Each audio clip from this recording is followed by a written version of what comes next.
तो ये एक सर्वाइवल थ्रिलर मूवी है जिसमें कि हमें एक ऐसे लड़के की स्टोरी दिखाई गई है जो कि समंदर में अकेला ही भटक जाता है, मगर वो बोट पर अकेला नहीं होता बल्कि उसके साथ एक टाइगर भी होता है। अब ऐसी सिचुएशन में वो कैसे सरवाइव करेगा ये हम इस मूवी में जानेंगे।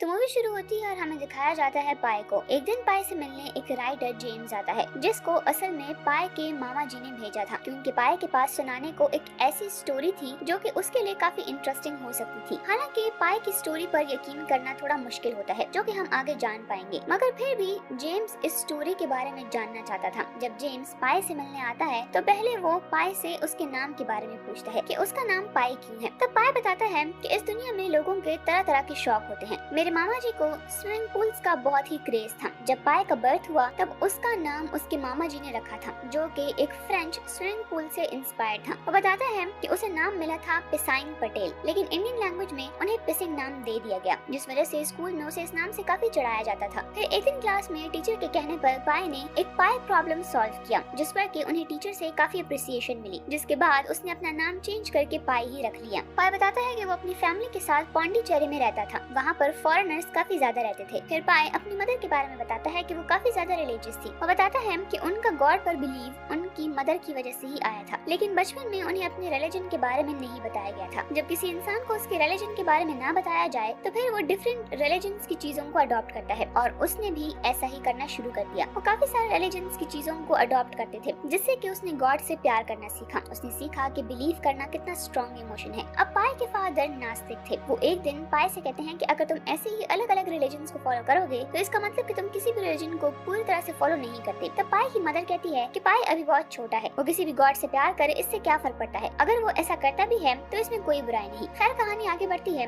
पाई बताता है कि उनका अपना एक जू था उनके फादर का, जहाँ पर डिफरेंट एनिमल्स उन्होंने पाल रखे थे। पाई बचपन से ही बहुत करीब से इन जानवरों को देखता आया है। पाई बताता है कि उसका ख्याल था कि जानवर इंसान के अच्छे दोस्त बन सकते हैं और ऐसा है भी, लेकिन ये बात हर एक जानवर पर फिट नहीं आती। और फिर एक दिन उन्हें उनके लाइफ का एक लेसन मिला। अपने बचपन में पाई ने एक दिन रिचर्ड पार्कर नामी एक बंगाली टाइगर को अपने हाथ से खाना खिलाने की ट्राई की। उसे ऐसा ही लगा था कि शायद वो उसे कोई नुकसान नहीं पहुंचाएगा, मगर तब ऐसा करते हुए उसके फादर ने उसे देख लिया। उस वक्त उन्होंने पाई को एक सीख दी। उन्होंने रिचर्ड पार्कर के पिंजरे के सामने एक बकरी को बांध दिया। वो पाई को ये दिखाना चाहते थे कि ये जंगली जानवर कभी हमारे सगे नहीं हो सकते, आखिर जानवर जानवर ही होता है। और फिर पाई ने अपनी आंखों के सामने देखा कि कैसे रिचर्ड पार्कर बेरहमी से उस बकरी को खा जाता है। इससे उसे पता चला कि जंगली जानवर कभी इंसानों के दोस्त नहीं हो सकते। फिर हमें पाई की लाइफ का दूसरा स्टेज दिखाया जाता है जहां वो बड़ा हो चुका है। इसी दौरान पाई को आनंदी नाम की एक लड़की भी बहुत पसंद आने लगी थी जिसे वो एक दिन अपना जू विजिट करवाने लाता है। अब इस जू के सभी जानवर तो इन्हीं के थे, मगर जमीन इनकी नहीं थी और इसकी वजह से उन्हें कुछ टाइम में वो जगह खाली करनी थी। पाई के फादर खाने के टेबल पर उन्हें ये बताते हैं कि जल्द ही वो लोग कनाडा शिफ्ट हो जाएंगे, जबकि इन सब जानवरों को वो अमेरिका में बेच देंगे। पाई वहाँ से नहीं जाना चाहता था, वो आनंदी को छोड़कर नहीं जाना चाहता था, लेकिन वो अपनी फैमिली के सामने कभी ये नहीं बता पाया और फिर उसे अपनी फैमिली के साथ आनंदी और ये शहर छोड़कर जाना ही पड़ा। खैर जब ये लोग क्रूज पर होते हैं तो तब ये खाना खाने मेस जाते हैं जहाँ पर वेज और नॉन वेज को लेकर पाई के फादर और शेफ के बीच में बहस हो जाती है। तब क्रूज में एक दूसरा पैसेंजर उन्हें अपना खाना ऑफर करता है। रात में पाई के फादर सभी जानवरों को बेहोशी की दवा दे रहे थे। वो बताते हैं कि समुद्री सफर इन जानवरों के लिए बहुत ही दर्दनाक होता है, वो इसे बर्दाश्त नहीं कर पाते और वॉमिट कर देते हैं, इसीलिए इन्हें बेहोश करना ही अच्छा होता है। पाई जेम्स को बताता है कि उस वक्त वो मरीना ट्रेंच के अंदर थे जो कि पैसिफिक ओशन का सबसे खतरनाक एरिया है। अब एक रात जब वो सभी सो रहे थे तो रात को काफी ज्यादा शोर की वजह से पाई जाग जाता है और बाहर की तरफ निकलता है जहाँ काफी तेज तूफान था। पहले तो पाई इस सब को एंजॉय कर रहा था, लेकिन फिर वो नोटिस करता है कि पानी की लहरें तो उसी की क्रूज के अंदर आ रही हैं। उसे याद आता है कि उसकी फैमिली तो अभी भी अंदर है। वो क्रूज के सबसे नीचे हिस्से में जाता है जहाँ उसकी फैमिली थी, लेकिन वहाँ अब हर जगह पानी भर चुका था। वो भाग कर बाहर आता है और लोगों से अपनी फैमिली को बचाने के लिए मदद मांगता है। क्रूज के सभी लोग लाइफ बोट निकाल रहे थे। उनमें से एक आदमी कहता है कि इस लाइफ बोट पर बैठो और अभी इसी वक्त यहाँ से निकलो। पाई बोट पर नहीं जाना चाहता था, लेकिन उसका पैर फिसल कर वो उस बोट पर गिर जाता है और लहरों की वजह से वो बोट आगे बढ़ जाती है। पाई अकेला ही इस बोट पर था, उसके साथ कोई दूसरा इंसान नहीं था। पाई इस बोट से नीचे कूद जाता है और वो उस मेन शिप को ढूंढने की कोशिश करता है, लेकिन वो देखता है कि वो इतनी बड़ी शिप तो पानी में ही डूबती जा रही है। अब पाई के पास उस लाइफ बोट पर जाने के सिवा और कोई रास्ता नहीं था। तभी पाई देखता है कि वहाँ और कोई भी है जो बचने की कोशिश कोशिश कर रहा है। पाए जब उसे बचाने जाता है तो देखता है कि ये और कोई नहीं बल्कि रिचर्ड पार्कर था, जो कि इस बोट पर अब आ चुका था। अगली सुबह हम देखते हैं कि तूफान अब तक नहीं थमा। पाए सोचता है कि उसे बोट का पानी निकाल लेना चाहिए। बोट पर पाए के साथ एक ज़ेब्रा था जिसका पैर टूटा हुआ था। कुछ देर में उसके पास एक लकड़बग्घा भी पहुंच जाता है। पाए समझ गया था कि वो अभी भी बेहोशी की हालत में है। फिर वो एक चिंपैंजी को भी देखता है। पाए उसे बोट पर चढ़ा देता है। अब रात में लकड़बग्घा अपनी भूख पर कंट्रोल नहीं कर पाता और वो ज़ेब्रा पर अटैक कर देता है। पाए उसे बचाने की बहुत कोशिश करता है मगर वो उसे मार चुका था। उसको मारने के बाद अगले दिन वो लकड़बग्घा उस चिंपैंजी पर हमला करता है। पाए उसे भी बचाने की कोशिश करता है मगर वो लकड़बग्घा उसे भी मार देता है। और इससे पहले कि वो लकड़बग्घा पाए पर हमला करे, अचानक बोट के अंदर से रिचर्ड पार्कर बाहर आता है और उस लकड़बग्घे को मार देता है। ये सब देखकर पाए पानी के अंदर चला जाता है। उस वक्त पाए को अलग हुए बहुत वक्त गुजर गया था। उसकी हालत बहुत ही खराब हो गई थी। उसके पास बचने का कोई भी रास्ता नहीं था। वो बहुत परेशान था और उस वक्त कोई रेस्क्यू टीम भी उसे बचाने नहीं आई थी और वो एक बंगाली टाइगर के साथ था। उस बोट में उसे थोड़ा बहुत खाने को कुछ मिल जाता है और पानी के कुछ कैंस भी उसे मिलते हैं, लेकिन वो ज्यादा देर चलने वाले नहीं थे। पाए को बोट में एक लाइफ सेविंग बुक भी मिलती है जिसमें कि लिखा था कि अगर आप समंदर में कहीं फंस जाएं तो आपको क्या करना चाहिए। पाए भी अब वो सब कुछ करने लगा था, यानी कि गाना गाकर अपने दिल को खुश करना, अपने आप को बिजी रखना, अपना दिल बहलाना और हो सके तो अपनी पुरानी यादों को भी ताज़ा करना। अब उस रात पाए अपने पास्ट को महसूस करता है और अपने पास्ट में पहुंच जाता है। तारों के बीच में अपने खानदान को देखता है। वो देखता है कि कैसे उसकी माँ से बताती थी कि कभी अपने भरोसे को टूटने मत देना, जब तक तुम में उम्मीद होगी तुम्हें कोई भी नहीं हरा सकता। पाए के साथ एक बुक थी और इसी के साथ एक पेंसिल भी थी। वो पानी के एक कैन के जरिए लोगों को पैगाम लिखता था कि प्लीज मेरी हेल्प करें, मैं यहाँ पर फंस चुका हूँ। पाए को एक मैप मिलता है, लेकिन पाए को वो मैप पढ़ना नहीं आता, इसीलिए उसे कोई भी डायरेक्शन मालूम नहीं थी। जब तक आपके पास जीने की कोई उम्मीद ना हो तब तक आप कुछ नहीं कर सकते। पाए के पास इस वक्त यही वजह थी कि अगर उसने उस भूखे शेर का पेट नहीं भरा तो वो भूखा शेर अपना पेट भरने के लिए मुझे मार देगा। पाए के पास बिस्किट और पानी थे, लेकिन रिचर्ड को खिलाने के लिए उसके पास कुछ भी नहीं था, तो इसीलिए वो फिशिंग करना शुरू कर देता है और एक दिन वो रिचर्ड के लिए पानी भी लाता है। वो सोच रहा था कि ये सब चीजें ज्यादा देर तक चलने वाली नहीं है, उसको खुद को रिचर्ड के साथ मेंटेन करना सीखना होगा और मैं तभी अपनी रेस्क्यू बोट पर रह सकता हूँ, इसीलिए मुझे अब अपने रेस्क्यू बोट पर जाना होगा। एक दिन रिचर्ड की भूख अपने आपे से बाहर हो जाती है और वो मछली खाने के लिए पानी में कूद जाता है, लेकिन जब उसे कोई भी नहीं मिलता तो उसकी नजर पाए पर जाती है। पाए को मारने के लिए आ रहा होता है। पाए उस वक्त अपनी जान बचाने के लिए मेन बोट में चला जाता है और छोटी जो बोट उसने बनाई थी उसे भी वो अपनी तरफ खींच लेता है। इधर रिचर्ड अपनी जान बचाने के लिए बोट पर चढ़ने की कोशिश करता है, लेकिन पाए इस वक्त बहुत ही गुस्से में था और वो चाहता था कि वो रिचर्ड को मार दे, लेकिन जब वो रिचर्ड को देखता है तो उससे ऐसा बिल्कुल भी नहीं हो पाता। वो उसे मार ही नहीं सकता। आखिर इतने दिनों का सफर उसने उस जंगली के साथ ही गुजारा था, इसलिए वो रिचर्ड पार्कर की मदद करता है। वो बोट की मदद से उसे बोट में चढ़ाने की कोशिश करता है। एक दिन पाए को समंदर में से एक बहुत ही बड़ी मछली मिलती है और उसके पास कोई और ऑप्शन नहीं था उसे मार कर रिचर्ड पार्कर को खिलाने के लिए। वो ना चाहते हुए भी उस मछली को मार देता है और उसे रिचर्ड पार्कर को खिला देता है। पाए ने ये कभी नहीं सोचा था कि उसका सामना कभी एक वेल से भी होगा। अब जबकि वो इस बार ओशन के मिडल में था तो उसके आसपास बहुत बड़ी बड़ी ब्लू वेल्स घूम रही थी। उन वेल्स की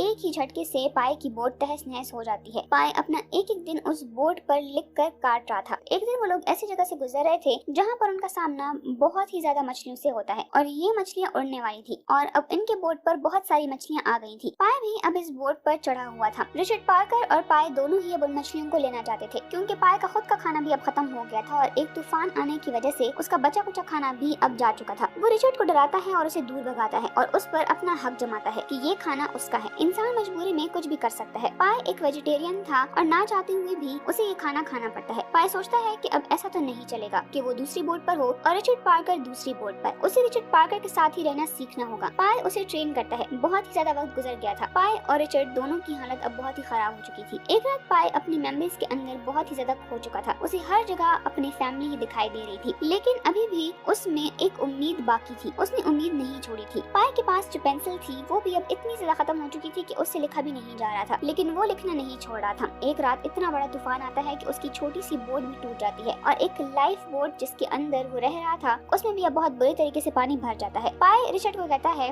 कि देखो, ऊपर वाला भी हमारी मदद करना चाहता है। वो इस वजह से क्योंकि उस बोट पर जो पर्दा लगा हुआ था, पाए समझ जाता है कि वो पर्दा बहुत ही इम्पोर्टेंट था। रिचर्ड उसकी वजह से काफी बुरे तरीके से भीग चुका था। पाए की हालत बहुत ही खराब होती जा रही थी और रिचर्ड भी अब अपने आखिरी दिन गिन रहा था। पाए अब उस बंगाल टाइगर के पास जाता है और उस पर अपना हाथ फेरता है, यानी कि अब उस बंगाल टाइगर में इतनी भी ताकत नहीं थी कि वो किसी इंसान को मार सके, बल्कि वो भी अब अपनी आखिरी सांसें ही गिन रहा था। और अब पाए उसका सर अपने ऊपर रख देता है। दोनों अब अपना आखिरी वक्त देख रहे थे, लेकिन ऊपर वाले ने उनके लिए कुछ और ही ये सोच रखा था। अगले दिन वो लोग एक ऐसे आइलैंड पर पहुंचते हैं जो कि पूरी तरह से हरा भरा था, यानी कि उनके पास पीने के लिए पानी था और अब खाने के लिए खाना भी था। वो पूरे आइलैंड नेवलों से भरा हुआ था। रिचर्ड वहाँ आते ही नेवलों को खाने लगता है। पाई के पास भी अब खाना बहुत ज्यादा था। वहाँ काफी सारे फ्रूट्स थे और पीने के लिए सेफ पानी भी था। रात होने पर पाई को पता चलता है कि इस आइलैंड पर कुछ तो खराबी है कि सारे के सारे नेवले उस पानी पर से निकलकर अब ट्री पर चढ़ने लगे थे और वही रिचर्ड भी उस जगह को छोड़कर बोट पर भाग गया था। रात को वो देखता है कि वो पूरा का पूरा पानी एसिड बन चुका था और पानी की मछलियाँ गलती जा रही थी। वहाँ पर वो देखता है कि ट्री के ऊपर एक फ्रूट था और उसको खोलकर उसे उसके अंदर एक इंसान का दांत मिलता है। और यहाँ पर पाई बताते हैं उस राइटर को कि वो जो आइलैंड था वो एक आदमखोर आइलैंड था, यानी कि अगर उसके ऊपर कोई भी रहता है या कोई इंसान वहाँ जाता है, यानी कि दिन में तो वो आइलैंड जितना हो सके खूबसूरत है, लेकिन रात में उस जैसा खतरनाक आइलैंड दूसरा कोई नहीं। अगर यहाँ पर कोई आया भी होता तो उसके मरने के अलावा और कोई भी चांसेस नहीं थे। अगली सुबह पाई उस आइलैंड से